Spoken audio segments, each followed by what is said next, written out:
My name is Alon Drake, 35 years old. It was snowing, the kind of buffalo snow that looks like static across a dark screen when I dialed my mother, hands still damp from rinsing a chipped mug. I'd been rehearsing lightness. So, flights first, then hotel confirmations. And do we want the snorkeling on day 3 or 4? Because if I sounded excited, maybe we could will ourselves into being a family again. "Hi, Mom," I said. "How's the Hawaii trip planning going? I can't wait." There was the click of her breath, the faint clatter of a spoon in a cup, and then a tone I'd heard 1,000 times but had never learned to obey. "Oh," she said evenly, "we already went last week." A pause. "Only for family." The world went soundless, as if the snow had plugged my ears. "Only for—" my voice failed. I stood very still, like movement would make it real. In the reflection on my black microwave door, I looked like someone listening to a diagnosis. She filled the silence, quick, tidy. "It was last minute, Elowen. Elaine had time off. Your father's schedule finally lined up. You know how hard it is to coordinate. Don't be upset." I stared at the butcher paper calendar on my fridge where I'd circled the dates I'd paid for in blue pen. June 12th, 19. I had booked 3 ocean view rooms, transfers, a sunset sail, the ridiculous luau, because my mother always loved a show. $22,000 layered on top of $50,000 I'd sent across 2 years. Rent cushions, utilities, a used car when my sisters died, loud in a Wegmans parking lot. $72,000, my divorce settlement's softest parts, my postponed therapy sessions, my canceled weekend in the Finger Lakes, so we could be closer, so they would choose me back. "Why didn't you tell me?" I asked, and I hated how my voice sounded, careful, childlike. "It was for family," she said again, and the repetition was a scalpel. "We didn't want complications." Complications, my existence as line item. "Dad knew?" I asked. "He didn't object," she said, which was the truest sentence my mother had ever spoken about my father. I swallowed. "Did Elaine say anything?" "She was grateful. She's under a lot of stress, Elowen." Then, briskly, "Anyway, it's done. We brought you a candle from the hotel shop." Her chuckle was hollow crystal. "Pineapple something. You'll love it." A candle, for the trip I'd bought and wasn't invited to. "I have to go," I said, hanging up before my voice broke. The apartment was too clean, too quiet. Out the window, snow erased the edges of the streetlights. I pulled my laptop close, the blue-white screen washing my hands in cold light, and opened my banking app like it could testify. Numbers do not lie. They never have. They were the scaffold I had clung to while my marriage dissolved. Daily budgets, survival math, the kind of spreadsheets that made therapists say words like control and coping. The ledger unfurled. $800 here, $200 there, $1,100 for emergency dental. Wasn't that the month my own crown cracked? $450 to keep the lights on.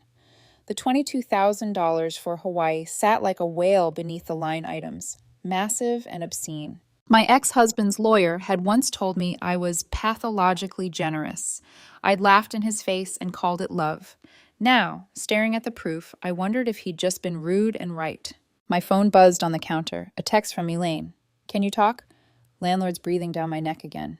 Timing, always a talent.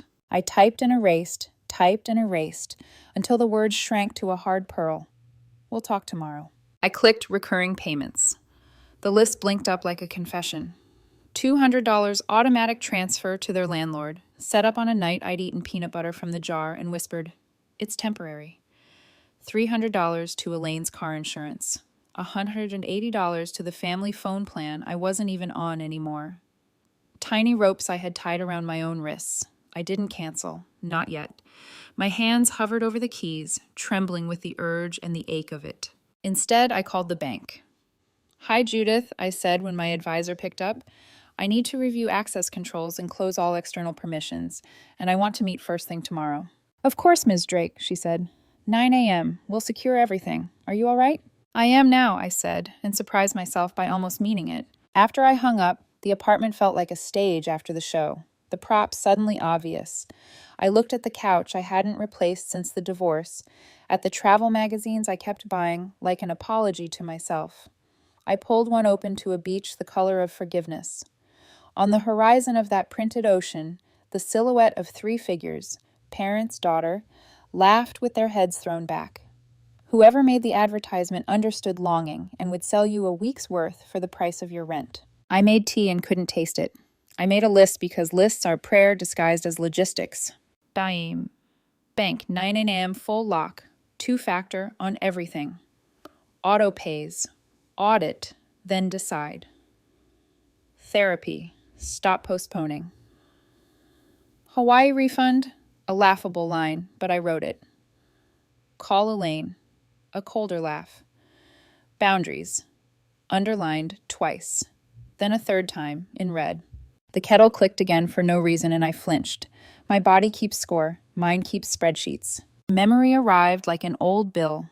I was 12, counting lemonade money at the kitchen table, coins, bright circles of pride on Formica. Elaine breezed in with a grin and a promise. I'll pay you back. Mom kissed the top of her head and murmured, She's having a hard time, Elle. Be generous. Dad rifled the mail and didn't look up. The jar was empty by dinner. Under the weight of that memory, I finally touched cancel on the first autopay and watched the confirmation blossom like a bruise. One down. The rest could wait until morning, until Judith's crisp pages and careful pen. My phone lit again. Mom. I let it ring. On the fourth chime, voicemail. Her message was soft butter spread over iron. Don't blow this out of proportion, honey. It's not about the money. You know we're just trying to keep the family safe. She exhaled, a very practiced sorrow. You don't understand what your sister's up against. Not about the money. Then why was it always my money? I put the phone face down. The refrigerator hummed, a low, faithful sound. I pulled the travel calendar off the door, tore it cleanly in half, then into quarters, then into snow that wasn't cold. Paper slipped from my hands to the floor, a quiet, papery rain. I slept badly. In the half-dream of 4 a.m., I was on a beach alone, watching footprints fill with seawater and vanish, the ocean rearranging evidence. At the bank the next morning, Judith's pen clicked like a metronome. We changed passwords and layered locks. She printed out a ledger at my request. The last 2 years distilled to neat columns that did not capture the ache, but captured the pattern. At the bottom, she pressed her palm flat, human over math. Do you want to set up alerts if anyone attempts to access? Yes, I said, all of them. When I got home, I made eggs for dinner because I couldn't remember lunch. The yolks were too bright, like they didn't belong to winter. I was swallowing the last bite when my phone finally lit with Elaine's call. I let it ring twice, then answered. Judy, she said, already frantic music in her voice. The landlord. It's Elowen, I corrected, gently, and not. And the rent is not my responsibility. A beat of silence. I could hear her building the next pitch. We're family. Last night you weren't. The words tasted like steel. You went to Hawaii without me. That was Mom's decision, she snapped, too quick. Don't punish me because I paid for all of you and wasn't invited? I let the question hang like a chandelier. Elaine, I've covered $72,000 in 2 years. I've postponed my own life to keep you comfortable. I'm done. You can't just cut us off, she said, anger and panic flipping a coin in her mouth. This is boundaries, I said. You'll hear that word again. I was about to hang up when she added, voice flipping to a new script. We're just trying to protect the family. Protect. The same word my mother had chosen. It landed wrong. Heavy. From what? From whom? Good luck, I said, and ended the call. I stood at the window and watched the street. A man tugging his dog out of a drift, a UPS driver hunched against the cold, a kid making an angel on a salt-stained sidewalk while his mother mocked horror at the wet. Ordinary joy. Ordinary struggle. Somewhere, my parents were maybe lighting the pineapple candle and calling it a souvenir. I turned back to the laptop, opened recurring payments, and pressed cancel, until the page looked unfamiliar. I expected grief to arrive. Instead, there was quiet. My life made a small sound as it shifted in its chair. As I shut the computer, my door buzzer croaked once, startling me.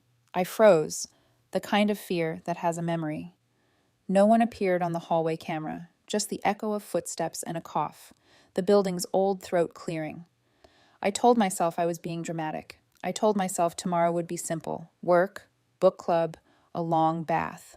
But that single croak of the buzzer stayed with me like a warning, a reminder that when you stop paying for a story, the characters come looking for the author. I slid the chain across the door, flicked off the lights, and whispered to the dark what I hadn't let myself say out loud: no more. Outside, the snow kept erasing and writing the same street.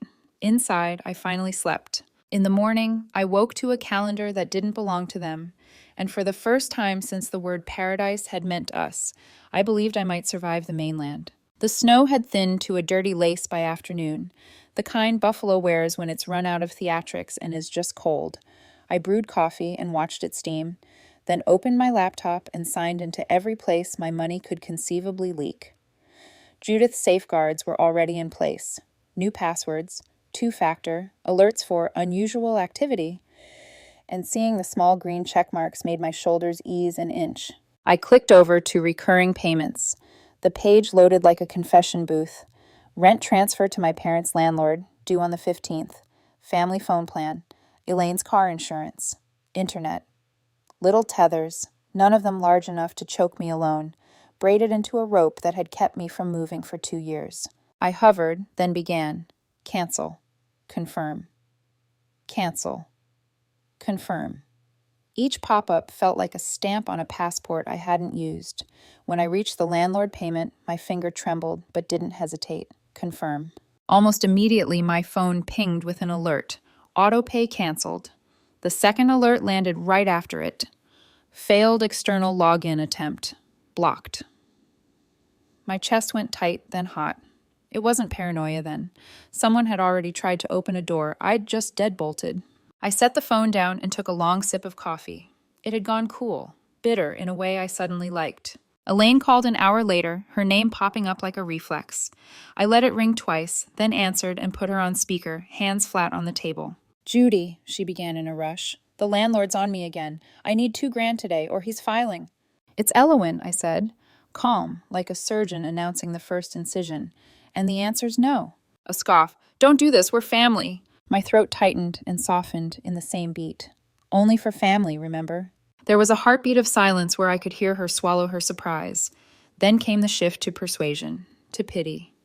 "That was Mom's wording, not mine. Don't punish me because I paid for the trip and wasn't invited?" I kept my voice level. "Because you knew and didn't say a word?" "Fine," she snapped, the sweet gone. "You want ugly? If you stop paying, you'll blow up everything. You know Dad can't work like he used to. Mom's got bills. You can afford it, Elowen. You're good with money." Being good with money was how they learned to spend mine. "I'm setting boundaries," I said, and let the words sit there. "You'll have to use yours now." "Boundaries," she mocked. So dramatic.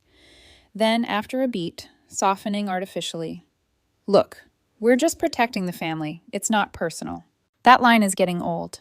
I ended the call, my finger steady. I ate an apple over the sink like every woman who's ever said enough and cleaned the cutting board twice. The apartment felt sharper, the edges in focus, the seam of light under the door, the 2 succulents thriving despite my neglect, the print above my desk of a beach I hadn't seen. I was rinsing the mug when my buzzer went off, long and insistent, like the building had a throat to clear. "Who is it?" I said into the intercom, already glancing at the hallway camera app on my phone. 4 faces lifted to the lens as if the camera were an eye. My mother, mouth pursed, my father, jaw clenched, and gray. Elaine, wrapped in a coat too thin for this city, and a trim stranger with a briefcase and the kind of expression that asks for things with legal paper. I didn't open the door. "State your business," I said, surprising myself with the line and with how much I enjoyed it. The stranger leaned toward the microphone as if he could will pleasantness into it. "Ms. Drake, Thomas Hayes, attorney representing your family. We're here to resolve a misunderstanding." "There's not a misunderstanding," I said. "There's a boundary." Mom stepped past him so her face filled the frame. "Elowen, stop with the performances. Let us up." Performances. I pressed the buzzer and watched the latch click on the monitor. It was not generosity. It was logistics. If this was going to happen, it would happen in my sightline. They moved down the hall like a procession that had lost its music. Mom's perfume got there first, a floral that always gave me a headache. Dad refused the couch and planted himself at the window as if he owned the view. Elaine took the chair, crossed one leg over the other, and made a point of not looking around at my things. The lawyer remained standing, briefcase between us like a pulpit.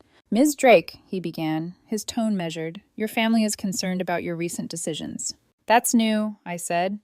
Mom shot me a warning look she'd perfected when I was 9. Mr. Hayes continued, "You have, for some time, taken responsibility for certain household obligations, rent, insurance, utilities. Suddenly, withdrawing that support has caused significant hardship. We're here to propose a plan for continuity." "Continuity," I repeated. "You mean I keep paying?" "We're family," my father said without turning, the window glossing his reflection into someone I almost recognized. "We have obligations to each other." "You had an obligation to tell me when you used my money to go on vacation," I said. "You had an obligation to ask before you made me your plan." Elaine lifted her chin. "We didn't make you anything. You offered." I laughed once, sharp enough to cut. "I offered because I believed it would bring us closer. You used it to make sure I stayed outside." "Don't be cruel," Mom said, voice dripping admonition. "You're not yourself lately. You've been erratic." The word hit like a small, accurate stone. I felt it bruise. There it was, the shape I'd been waiting to see. Mr. Hayes glanced at her quickly, don't spook her, then smoothed his features back into silk. "No one wants a fight," he said, "but if we can't agree, there are other avenues to ensure your assets are managed in the family's best interest." The room tilted a hair. "Other avenues is how men like him say will make you small on paper." I stood. "There's nothing to agree to. I'm done paying your bills." "You can't just," Elaine started. "I can," I said. And I did. The auto-pays are canceled. The accounts are locked. Mom's face changed, the way sky does right before a storm decides it's real. "After everything we've done for you," she said softly, "this is how you repay us." "After everything I've done for you," I said just as softly, "this is how you repay me." Dad finally turned from the window. "Be reasonable, Elowen." "Reasonable," I repeated, tired of being his favorite adjective and least favorite person. "You left me out of a trip I paid for and brought me back a candle." His jaw worked, but he said nothing. Mr. Hayes cleared his throat, shuffled the briefcase, and produced a single sheet of paper. "Just to be clear," he said, "we will be filing for a temporary conservatorship if necessary. It's a protective measure, nothing adversarial." "Protective," I said, "like leaving me out to keep things simple." I moved to the door and opened it. The hallway breathed in. "We're done," I said. "If you file, I'll respond with counsel. In the meantime, you are not welcome here." Elaine stood so fast the chair scraped. "You're being selfish." I smiled in a way that made her step back. "At last," I said. "You see me." They went, slow as if taking a final look at a museum exhibit they didn't understand. Mr. Hayes turned in the doorway. "We'll be in touch," he said. The sentence so practiced it almost sounded like kindness. When the latch caught, I pressed my forehead to the cool wood and stayed there until my pulse slowed. Then I locked the deadbolt, slid the chain, and called the nearest hardware store. "Do you install security?" I asked the man who answered, his voice already a comfort because he did not know me. "Door hardware, cameras, maybe a peephole that doesn't feel like theater." "We can have someone there by noon," he said. "What are we locking down?" "Just my life," I said, and we both pretended that wasn't dramatic. Mike arrived at 11:50 carrying a toolbox that looked like it had seen every front door in Erie County. He was kind in the way people are when they've learned to be efficient. He replaced the flimsy lock with a deadbolt that thunked like certainty, installed a camera above the frame, and showed me the app. Motion alerts, cloud storage, a tiny red dot that meant I see you. He even swapped the hinges so the pins were inside. "Lot of folks forget that," he said, wiping his hands. "Let me know if you want a secondary bar lock. It's ugly but effective." "Leave it ugly," I said, and he grinned. When he left, the apartment felt different in the way a room does after you've moved a couch. The same, but usable. I walked a slow circuit.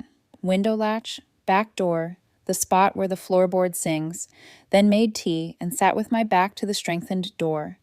The camera pinged once as the mailman trudged by below. Normal life continued. It always does, even when yours has cracked. I texted Janet from book club. "You free tonight? I need words on your face." She sent back 3 heart emojis and the name of a diner with pies that make good listeners. Before I went, I opened my notes app and typed the sentence I'd need to read back to myself when fear tried on all its voices. They will say protect. They mean control. I slid on my boots, wrapped a scarf twice, and stepped into the hallway. The deadbolt snicked behind me, the sound of a boundary made physical. On the ground floor, an elderly neighbor nodded and asked, as she always did, "How's your mother?" I smiled and said, "Complicated, because some truths arrive in appropriate sizes. Outside, the sky had turned that late-day nickel, soft, not yet mean. I tucked my hands into my pockets and walked toward the diner lights, a small woman in a big coat who had finally stopped funding a story where she wasn't allowed to be a character. Behind me, in a phone that now reported to me first, the camera watched the corridor and memorized the way the building sighed when it settled. I felt the pull of a future that would be tedious and beautiful in equal measure, the way real lives are. Halfway down the block, my phone buzzed. With a number I didn't recognize, I let it go to voicemail. A minute later, the transcript flashed on my screen. Ms. Drake, this is Sarah Coleman from County Services. We received a report and need to schedule a brief home visit regarding your well-being. Please return my call. I stopped under a street lamp, breath a small cloud I could not swallow back. Other avenues. I looked up into the gray and said out loud, because sometimes you have to hear your own voice answer, I'm ready. Then I kept walking toward the door where there would be pie and a friend who would say good when I told her I'd changed the locks. The voicemail sat on my phone all night, pulsing like a bruise. By morning, I forced myself to listen again. This is Sarah Coleman from County Services. We received a report and need to schedule a brief home visit regarding your well-being. Not a wellness check, a report. Elaine's voice, my mother's pointed words, you're not yourself lately, erratic, clicked into place. They weren't just coming after my bank account, they were coming after my competence. By 10 a.m., I'd called Robert Lawson. His voice through the line was low, clipped, but steady. Don't panic. Social workers follow protocol. Cooperate, show documentation, and I'll be there. You've been anticipating this whether you knew it or not. That afternoon, the knock came. My camera showed a woman in a gray coat, clipboard in hand, her expression professional, but not unkind. I opened the door. Ms. Drake? She asked. Yes, Sarah Coleman, right? She nodded. Thank you for letting me in. I just need to ask a few questions, review some documentation, and observe. Standard procedure. Her shoes squeaked softly on my floor as she followed me to the living room. I gestured to the stack of folders I'd prepared. Bank statements, pay stubs, performance reviews, even the glowing letter from my boss about a recent project. She perched on the edge of the couch, flipping through the pages. Her brow eased with each one. 10 years, with your firm, steady promotions, no overdrafts, consistent deposits. This doesn't suggest financial instability. Because it isn't, I said. My family is angry I stopped funding their lives. That's all this is. She glanced up. Your sister claimed you've been impulsive, that you're cutting yourself off from family. I set boundaries, I corrected. There's a difference. Before she could respond, a knock interrupted us. Robert Lawson entered, briefcase in hand, his presence immediately filling the room with authority. He shook Sarah's hand, then sat beside me. Ms. Coleman, my client is competent and employed. This so-called report is part of a harassment campaign. Their attorney has already filed a motion for conservatorship. We have evidence. He slid a copy of the motion across the coffee table. Sarah read quickly, her lips tightening. I see. Robert leaned forward. If you include this in your report, the context is clear. They're trying to strip her autonomy for financial control. Sarah didn't argue. She tucked the motion into her folder, then asked me a few more neutral questions. How I managed stress, whether I had a support system. My support system isn't the problem, I said. My family is. She gave a small nod, almost imperceptible, then packed her clipboard. I'll finalize my report after verification with your employer and bank. Thank you for your cooperation. When the door closed behind her, my knees went weak. I sank into the couch, pressing my palms to my eyes. They're escalating, I whispered. Robert's voice was calm but edged. Of course they are. You took away their supply. They're desperate, but desperation makes mistakes. And we'll be ready. That evening, I met my book club at the Buffalo Library, needing air that wasn't thick with accusation. The smell of old paper and lemon-scented polish steadied me. Janet caught me before I sat down, her eyes sharp. You look like hell. Talk. So I told them about the lawyer at my door, about the social worker, about Elaine's report. My words spilled like a dam cracking. Martha squeezed my hand. Lois muttered, Unbelievable. Evelyn, quiet but firm, said, They're trying to break you down. Janet leaned closer. Listen, when my brother tried the same with me, I got a lawyer and never looked back. Robert Lawson's good. Stick with him. And don't let them convince you you're crazy. Her words landed like anchor points in a storm. By the time I walked home, the library's warmth still clinging to my coat, I felt the faintest current of strength. They wanted me isolated, doubting, small. Instead, I had allies, friends, counsel, truth in black and white. Back in my apartment, the security camera pinged. Just the neighbor's cat, tail high as it slinked by. But my chest stayed tight because I knew the next knock wouldn't be feline. It would be my family, dragging me into a courtroom to argue I couldn't be trusted with my own life. And when that day came, I swore I'd be ready to bury their lies in evidence and light. The Buffalo courthouse loomed gray and cold against the February sky, its columns slick with melting snow. My heels clicked too loud against the marble floor as I followed Robert Lawson inside. My folder of evidence felt heavier than any briefcase, the weight of years pressed between its covers. Pay stubs, glowing reviews, bank records, even Dr. Clean's psychiatric evaluation. Proof that I wasn't what they claimed. Across the aisle, Elaine sat ramrod straight beside my father, Clarence. Their lawyer, Thomas Hayes, whispered something to them, and Elaine's eyes flicked to me with a practiced mix of pity and venom. Mom wasn't there. Maybe she couldn't stomach it, or maybe she wanted me to feel her absence like a blade. Judge William Carter, stern and gray-haired, presided with the kind of gaze that cut through pretense. He called the case, and the room hushed to a stillness that made my pulse hammer in my ears. Thomas Hayes rose first. His voice was smooth, rehearsed. Your Honor, Ms. Drake has a history of financial overextension and impulsive decisions. She recently cut off long-standing support to her family without warning, leaving them in hardship. These are not the actions of someone capable of sound judgment. We request conservatorship be granted to her father, Clarence Drake. Every word dripped like poison disguised as honey. Elaine was the first to testify. She dabbed at her eyes with a tissue, her voice trembling in a way I knew was rehearsed. My sister has always been generous, but lately she's changed. She won't answer calls. She won't help us like she used to. I'm scared she's spiraling. I just want her safe. Safe. I nearly laughed out loud. Safe was what I'd become only after cutting them off. Clarence followed, his tone gruff, as if authority alone would sway the judge. Judy's not herself. She's cold, distant. She's never acted like this before. It's like she's not thinking clearly. Robert didn't flinch. He simply rose when they finished and said, "Cross-examination, Your Honor."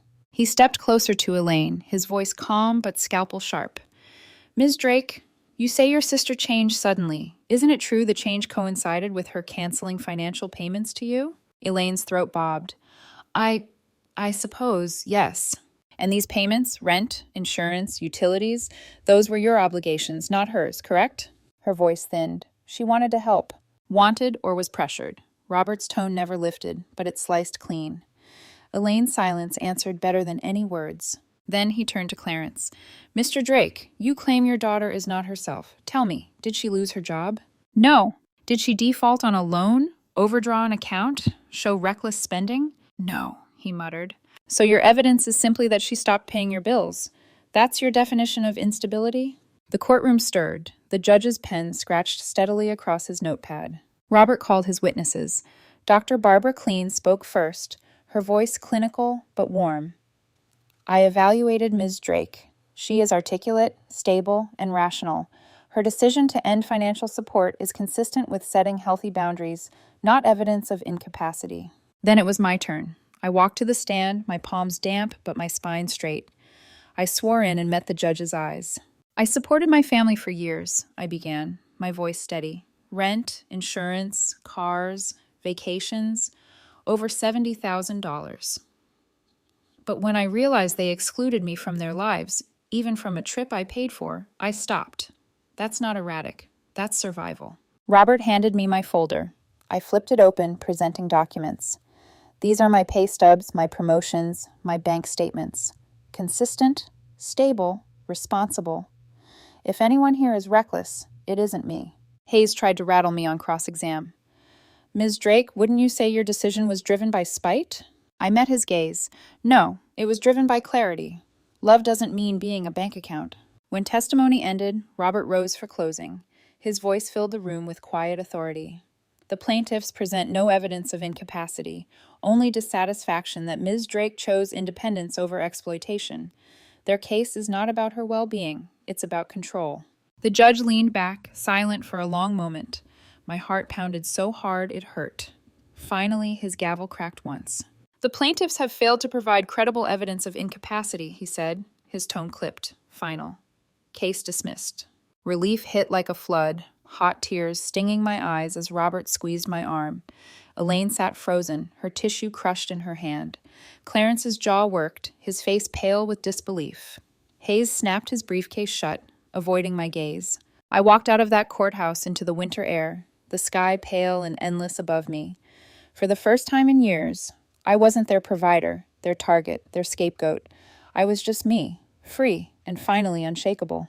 But I knew better than to think they'd let it end there. 3 months later, Buffalo felt like a different city. Or maybe it was just me. My new apartment was smaller, higher up, with wide windows framing the skyline like a promise. Every box I unpacked was a declaration. This is mine, no one else's. The silence was different here, not heavy like the hush after an argument, but alive, filled with the hum of the city below, the rustle of pages when I sat with a book, the clink of glasses when my friends visited. I joined a cooking class at the community center. The first night, Linda, the instructor, flour-dusted and beaming, laughed as I fumbled with pasta dough. "Not bad for a first-timer," she teased. I laughed too, real laughter, unforced. Flour streaked my hair, and I didn't care. My evenings were spent spreading travel brochures across my table. Italy, Maine. The freedom of choice felt intoxicating. For years, my money had vanished into other people's needs. Now it flowed toward mine. I circled a Tuscan cooking school, then scribbled Acadia hike in the margin. Plans for me. Only me. News of my family trickled in through cousins and whispers. Elaine working double shifts, cashier by day, diner waitress by night. Clarence and Mom squeezed into a cramped rental on Buffalo's edge, their lawyer fees swallowing what little they had. I'd imagined this moment might bring satisfaction. Instead, it brought nothing. Not joy, not pity, just a cool, distant acceptance. One evening, I journaled by lamplight. The pen scratched slow, deliberate. I thought money would keep us together. Instead, it was the chain that kept me bound. I cut it, and they called me cruel. But cruelty is asking someone to bleed for you while you sip paradise cocktails on their dime. As I wrote, my phone buzzed. A voicemail from Emily, my cousin. Her voice hissed with accusation.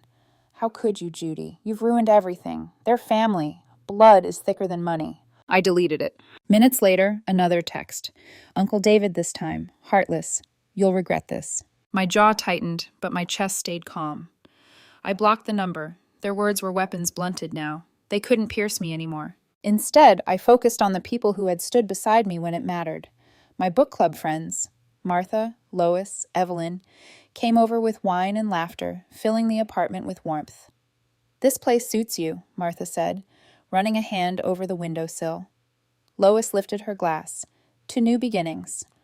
Evelyn, quiet but smiling, added, "And to freedom hard-earned."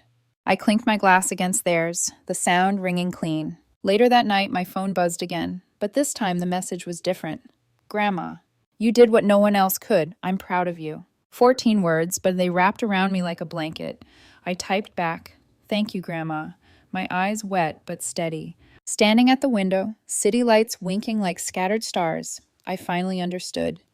Justice hadn't just been about winning in court. It was about reclaiming myself, my time, my money, my worth. Blood wasn't thicker than money.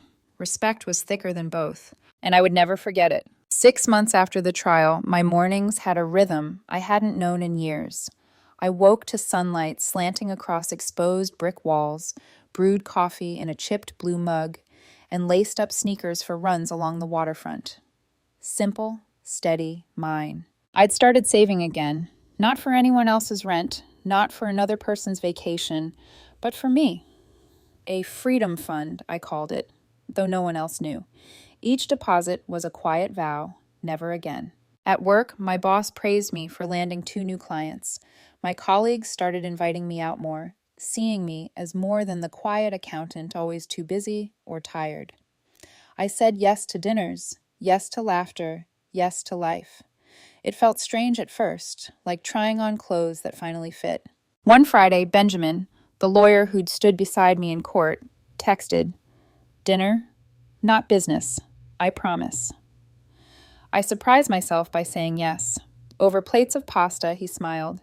You look lighter, Judy, like you're finally breathing. I am, I admitted, for the first time in a long time. He raised his glass. Then here's to breathing, and to never letting anyone steal your air again. I clinked his glass, warmth blooming in my chest. Through cousins, I still heard fragments of my family's unraveling. Elaine, burnt out from double shifts, had pawned her last designer handbag. Clarence had taken part-time work at a hardware store, his pride swallowed by necessity. Mom sold trinkets online, her cheerful posts on Facebook masking the cracks. Sometimes I wondered if they ever thought of me, but the ache that once tightened my chest had dulled. They'd chosen their path. I had chosen mine. One night, as rain tapped the windows, I opened my sketchbook, the same one I'd salvaged, its pages warped but intact. I began sketching a little cabin by a lake, wide porch, tall windows, a fireplace at the heart. Not for them. For me. A future I'd build brick by brick, paycheck by paycheck, boundary by boundary. My phone buzzed again. Another message from Grandma. You've built strength out of their weakness. Don't forget that. I smiled, tracing the lines of the cabin's roof with my pencil. This was my life now. Not about proving worth to people who only saw dollar signs, but about creating something that no one could take from me. Freedom wasn't loud. It was quiet. A door locked with a key only I held. A bank account no one else touched. A future that was mine alone. For years, I thought family meant sacrifice, but I learned the harder truth. Sometimes survival means letting go. And I wasn't just surviving anymore. I was free.